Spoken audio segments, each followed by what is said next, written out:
So let's talk about something that sounds like it's straight out of a sci-fi movie, but could very well redefine global security as we know it.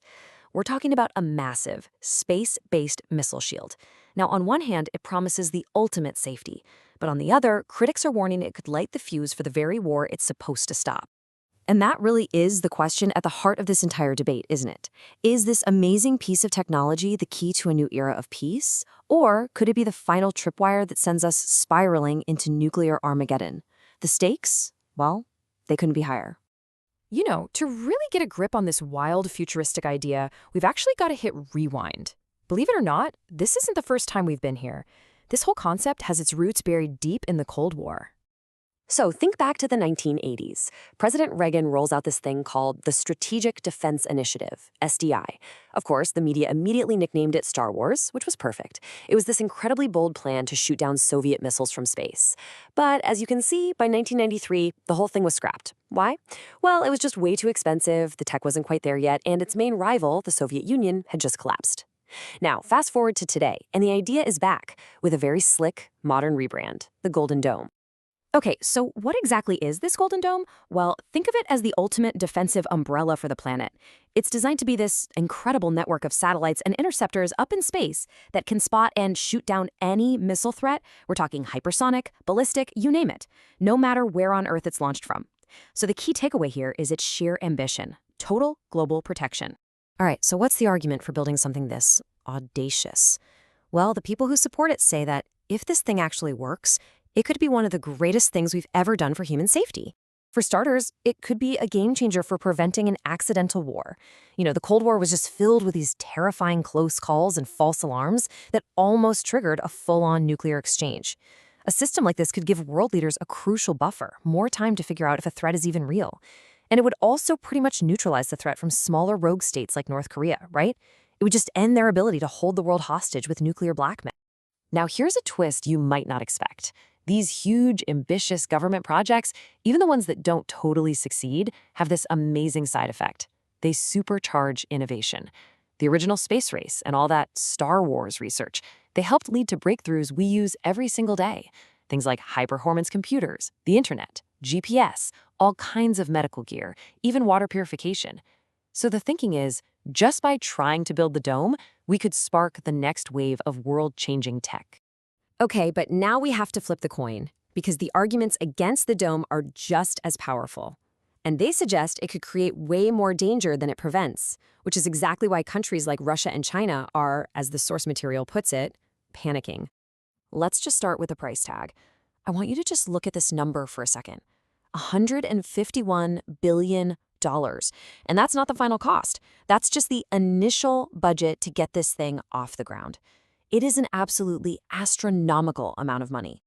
And that number, well, it hits a little different when you put it next to concerns back here on Earth. Critics are asking a really fundamental question about priorities.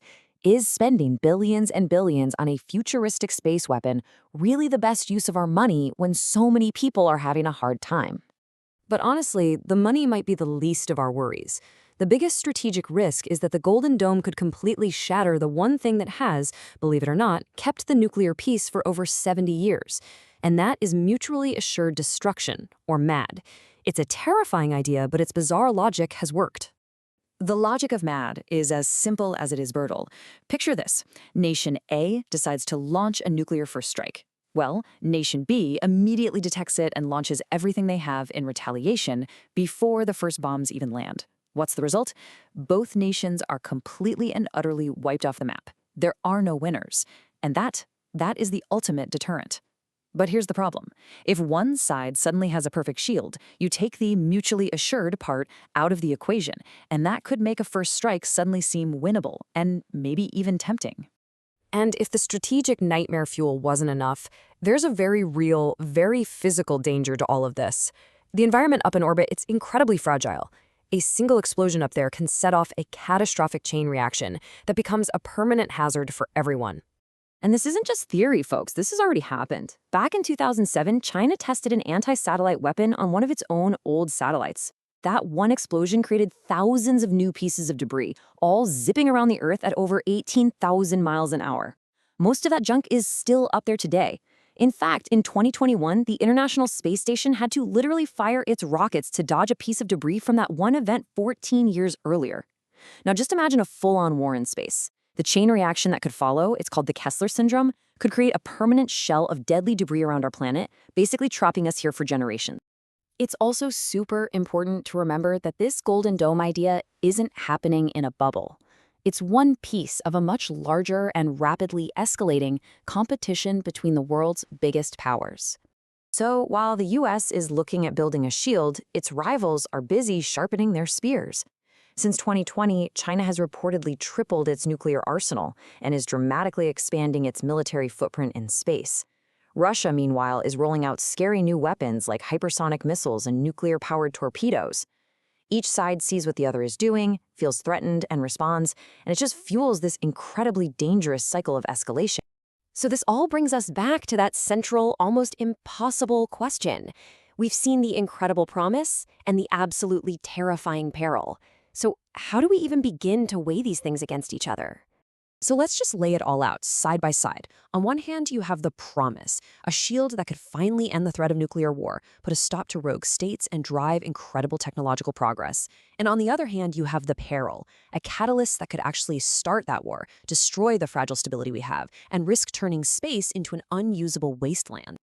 And so we end right back where we started. The Golden Dome forces us to ask a really tough question, not just about security and technology, but about the kind of future we want. When you're faced with the promise of ultimate protection on one side and the risk of ultimate destruction on the other, is the reward really worth the risk?